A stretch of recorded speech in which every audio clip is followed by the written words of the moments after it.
Right now, I'm holding a bowl of seafood pho, and it'll soon be topped with this massive, spiny lobster. You see, most people have heard of beef pho with bone broth, meat, and rice noodles. But I've come here to Vietnam's biggest city to show you 7 types of pho you've never heard of before. This is the new generation of pho. And by the end of this video, you'll experience the pho of every seafood lover's dreams. It's a pho that might be even better than the original beef pho. No! But first, the ducking best pho you never knew existed. Calvin, this is the first of 7 different phos that we're featuring in this video. Before we get started, I have to ask you, what is pho? Pho, in actuality, is not the soup. Pho is actually the noodle. The word pho refers to these soft rice noodles, and in Vietnam, they absolutely must be fresh. It starts with rice, ground and mixed with water to create a batter. This batter goes through several filters to remove clumps. Then it goes through a steamer, transforming from a liquid to giant rice noodle sheets known as bun pho. From here, they're cut into noodle strands and shipped to restaurants citywide. Usually there's beef or chicken, but today's pho, it looks different. This right here, duck. Have you ever had a duck pho? No, that is so wrong. Start with the duck stuffing. First, blend together shallots, garlic, and pepper. Then combine that mixture with a seasoning powder, fish sauce, soy sauce, honey, their signature seed blend, and Vietnamese pepper leaves. What I love is that they took their superpowers of duck roasting and they've combined it with the national noodle dish of Vietnam. Now, onto the duck. Thoroughly coat this fat bird in a blend of diluted honey and molasses. Stuff it with that seasoning mixture. Then let it hang over charcoal for an hour and a half. For every pho, there are 3 elements. There's the noodle, the protein, and then there's the broth. The broth is very important. Here they use a traditional chicken broth made by boiling chicken bones for 4 hours, flavored with star anise, cardamom, cinnamon, ginger, shallots, and other pho seasonings. It's time to plate and serve. Blanch pho noodles and toss them into a bowl. Chop the roasted duck into bite-sized pieces and place over the noodles. Top the bowl with onion, green onion, and cilantro. Then finally, sink it in that fragrant chicken broth. Soft, pliable, beautiful noodles. Good noodles. The bun pho noodle is so perfect because it really soaks up all the flavor of the broth. Next study, let's try this expertly crafted duck breast. This is really what's separating it the most from a typical pho. I would pour the sauce over. Oh, I love that idea. With your spoon.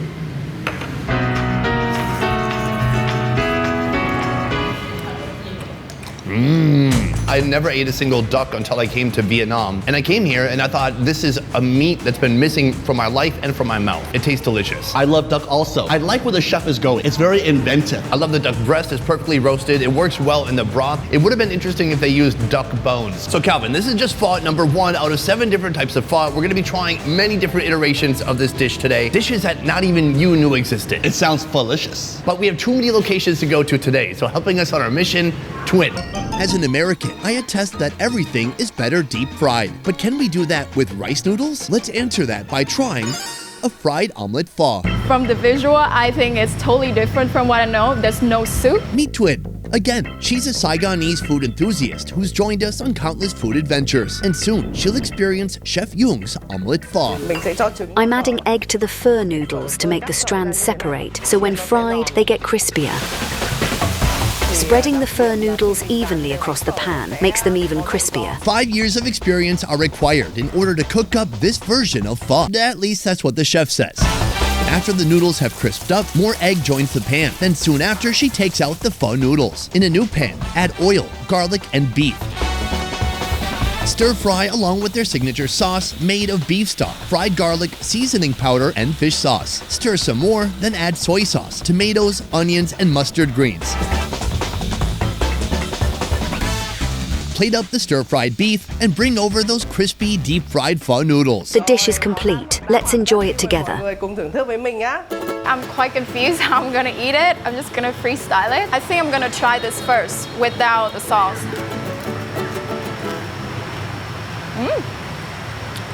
I think it's like very crunchy French fry. I thought it's gonna be a little moisture on the inside, but actually it's just straight up crunchy. And now I'm gonna try to dip this in the sauce. Since it's really crunchy, it's falling apart.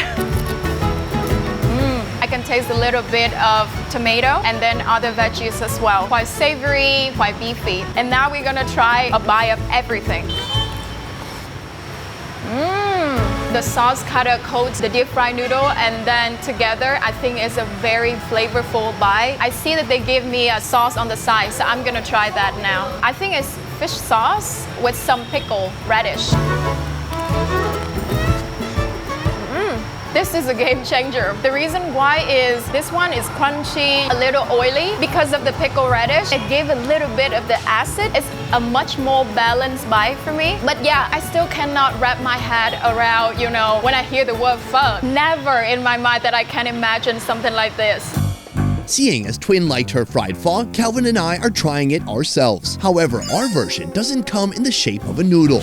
But before that, a quick word from the sponsor of this video, BetterHelp. Major life changes can lead to some really tough times, whether it's moving to a new city, starting a new job, or going through a difficult breakup. These moments can definitely feel overwhelming, but having the right support can make all the difference. And that is where BetterHelp comes in. With BetterHelp, you can connect with a licensed therapist from the comfort of your home who can help you to navigate through these difficult changes. One of the worst feelings in life is feeling like you have no one to reach out to. But now with BetterHelp, you do.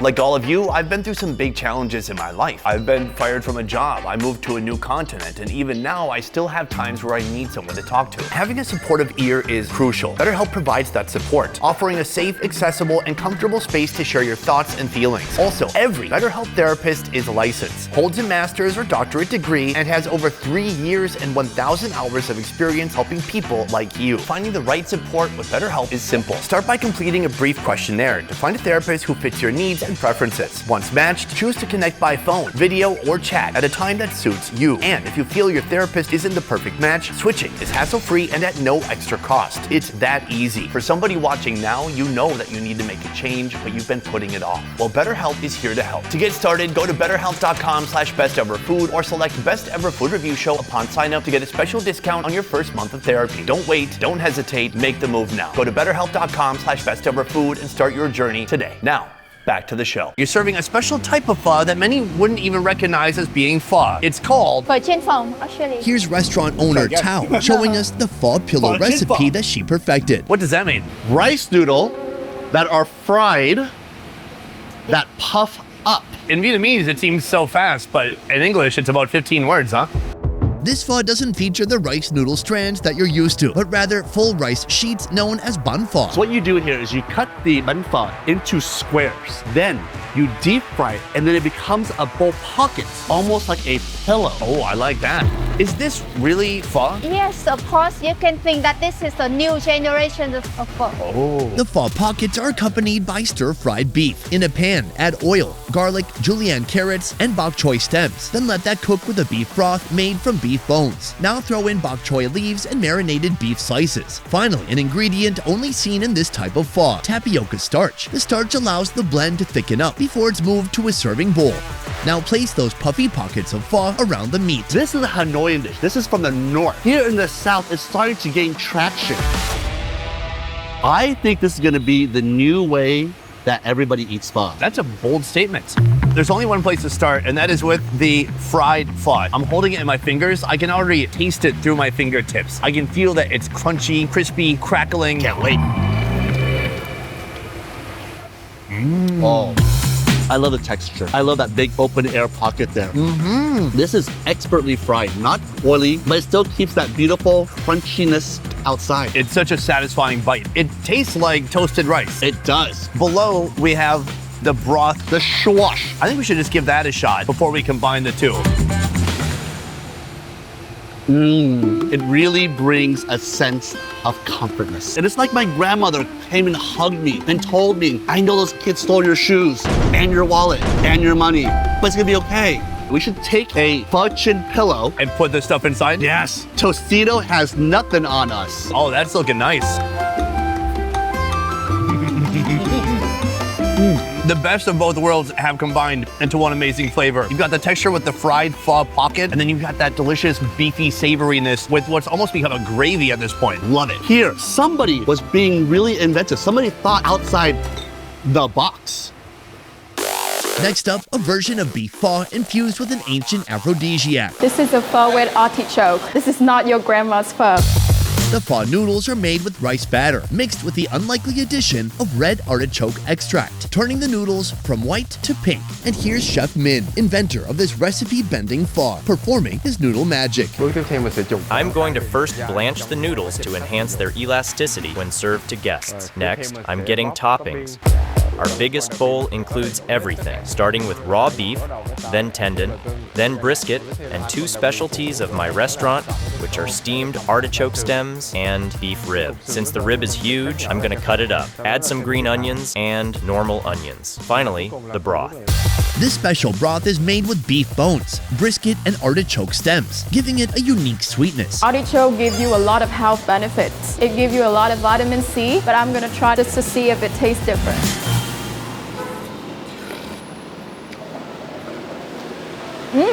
A little bit sour, which I did not expect. Very fresh pho, very soft, very delicate. So this is the artichoke stem. Can I eat this? I'm gonna try, yeah. It's quite firm, cooked to perfection, and it has this earthy flavor. Very interesting. Now I'm gonna try the broth. Here I go. Wow, you can actually taste the artichoke stem. It gives this a very unique, slightly sweet taste, and it's quite surprising what people can come up with a twist for pho. And the star for today is a huge piece of beef rib. Yay. Very soft, very juicy, tender, falling off the bone, but at the same time, very, very flavorful. I love that. Soon we'll be trying an outrageous seafood pho, topped with an entire lobster. This lobster is calling my name. But first, our 5th level of pho, a pho you can carry in your pocket, eat on a train, or take on the go. It's known as pho kun, and in English, that means Pho roll. what goes into a pho roll? The main ingredient is fresh ground beef. First, stir-fry onions and lemongrass. Then add ground beef, flavor with seasoning powder, MSG, and oyster sauce. Do you know when the pho roll was invented? 30 years ago. So that's pretty new. On a sheet of pho, add lettuce, perilla leaves, cilantro, and that stir-fried beef. Then roll it up tight. In a pho restaurant 30 years ago, a customer arrived after the broth had run out. The owner boldly rolled the meat and herbs into the pho noodles and served that instead, incidentally inventing this masterpiece. And to this day, you can still go to the origins of where that pho roll started. While this type of pho doesn't come with the broth, it has its own special sauce to deliver even more flavor. It's made by mixing fish sauce, vinegar, sugar, water, and pickles. Calvin, this is one of my absolute favorite versions of pho. The pho roll, and here she's beautifully wrapped it with a little bit of a leaf. I mean, this is pho. Technically, it is. Let's go for it. First, give it a little bit of a dip in this fish sauce right here. Now that's delicious. That's the best. This is everything I'm looking for. It's fresh, it's dynamic, it is crunchy, herbaceous. First, your teeth are ripping through this stretchy, kind of soft steamed rice sheet, but then you're getting this layer of fresh herbs, and then after that, you're getting the beef, which has its own texture, and all of it is so good at soaking up this delicious fish sauce. It's kind of semi-sweet, super salty. It really complements It really complements the delicacy of the pho kun. I like how she kept her flavors traditional. This is what you would find on the streets of Hanoi. And this is brilliant, because before what would go inside the broth is now the outside. It is the cover for all these delicious, fresh ingredients. How do you think Twin's doing right now? I don't know. Let's find out. Traditionally, pho noodles are paired with a savory, rich beef bone broth. But Chef Hai here is about to buck tradition with Pho Level 6. Introducing Satay Pho, featuring a thick, bold Teo Show inspired peanut sauce. This bowl perfectly blends flavors from Vietnam and China. This is a bowl of pho noodles. I'm going to blanch it. This Satay Pho was passed down to Chef Hai from his father in the 80s, and now it's a renowned specialty in Saigon's Chinatown. Add some bean sprouts, and now I'm going to add meat, brisket, tendon, and this is raw beef. I'm going to pour the broth. This satay sauce is made by first boiling beef bones for 5 hours. Then it's heavily spiced up with Chef Hai's signature powder, a powder that'll get you high with a hit of ground peanuts, 5-spice powder, sacha powder, turmeric powder, cashew powder, and garlic. I'm adding green onions and pepper, and this is Satay Pho.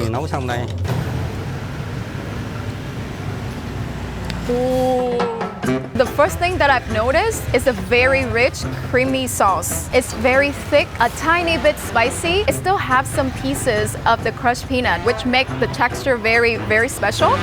Now I'm gonna try a perfect bite. So a little bit of noodle, a little bit of the sauce, and the beef on top.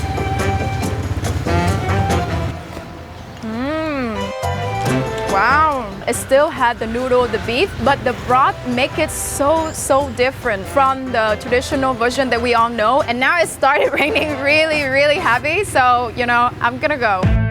For the finale, we're going to the same pho restaurant where Bill Clinton went in the year 2000. Here, we'll try out Saigon's most over-the-top seafood pho. A pho that includes an entire spiny lobster, costing more than 16 times the price of a regular beef pho. Calvin, everything we've done today has built up to this point. It's a pho that might be even better than the original beef pho. No! I'm talking about seafood pho. What do you call it in Vietnamese? Phở hải sản tôm hùm. Ooh, I'm getting chills right now. Swiftly dispatch a giant spiny lobster, then boil it in Miss Dao's seafood broth. This broth is the secret to making this dish work. It's made by boiling shrimp shells with fish bones, seasoned with star anise, cinnamon, lemongrass, and lime leaves. Ma'am, 6 years ago, I came to your restaurant and you introduced this recipe to me for the first time. Do you think this will be good clickbait for my video? Definitely. Have you changed the recipe at all? I put a little more of the phở spice. I think the one thing you add in is love. Absolutely. Last time I was here, you filled it with hatred. To accompany the extravagant lobster, she adds squid, clams, and tofu, also boiled in that same seafood broth. Time to assemble and serve. Blanch pho noodles with bean sprouts, add the squid, clam, tofu, and the seafood broth. At last, crown this seafood bowl with a giant steamed spiny lobster. Calvin, have you ever seen anything so gorgeous? I have, well, when I look into your eyes. First of all, just the way it's laid out, it's presented beautifully. The color that's popping out from this dish, it is amazing. This is a seafood-based broth. Instead of boiling cow bones, she's boiled the cow bones of the sea. Which are fish bones. Fish bones. Oh yeah. The spices are just dancing in the background. They've definitely improved the recipe. It was good last time I was here. Now it's like on point. And I do taste the whole spices that she was talking about, but they blend beautifully with all the seafood flavors. The star anise, the cinnamon. So let's go into these noodles here. Sorry, buddy, I gotta push you a little bit this way. And then resurrect the hidden pho noodles. There we go, perfect. It's absolutely soaked up that broth. I love it. I do. It's so fresh. This lobster is calling my name. It's foreplaying with me right now. It's already been pre-cut. We can just delicately rip it off. Sonny, this is so heavy. This is chocked full of sweet lobster meat. Those noodles were so good, but let's pair them with some of this lobster. Look at that. You ready? Cheers. Let's go for it. Oh, man. Dude, I've had so much fun in my lifetime. That one bite was the epitome of freshness, sweetness, umami, all the luxury flavors and textures. That was it right there. I love a good bite, but I love it even more to see you being swept away, Calvin. Aww. No homo. Today, what I've learned again is that Vietnamese food is about inventiveness and innovation. Even though there's already so much variety within this country, people are still always looking for new ways to turn old ingredients into new recipes. The landscape of Vietnamese food has a bright future. Calvin, today we tried 4 different types of pho and Thuyen tried 3 different types of pho. All of us right now are gonna say which one of these untraditional phos was our absolute favorite, starting with you. My favorite untraditional pho was the seafood pho. That was so luxurious and so tasteful. That was my favorite. Next, let's go to Thuyen. My favorite for today is the Artichoke Pho. It's elevated our traditional pho. Also, it adds a lot of health benefits, make women prettier. That's why I picked the Artichoke Pho. And we're back. Calvin, I gotta say, my absolute favorite pho today of the 7, this is tough. I really love the fried pho, but come on, the pho with the lobster, there's a whole lobster on it. The flavors were amazing and unforgettable. I'm gonna come back here in another 6 years for sure, or sooner. I chew a little slow. Nhà lâu lắm. Không quay phim về cắt lo gì. Pho is such an integral. Pho is such an integral. Pho is such a staple of Hanoi. Sorry. Guys, that is the end of the video. I want to say a huge thank you to Thuyen for joining and eating 3 foods so I didn't have to. This is Thuyen's social media right now on the screen. Go give her a follow and send her weird pictures. She loves that kind of stuff. Next, I want to thank my good friend Calvin standing right next to me. Calvin, you can find and follow at FKN Deliciousness on YouTube, Instagram, and every other social platform. Except for OnlyFans. Otherwise, guys, that is it for this video. Thank you so much for watching. I will see you next time. Peace. All right.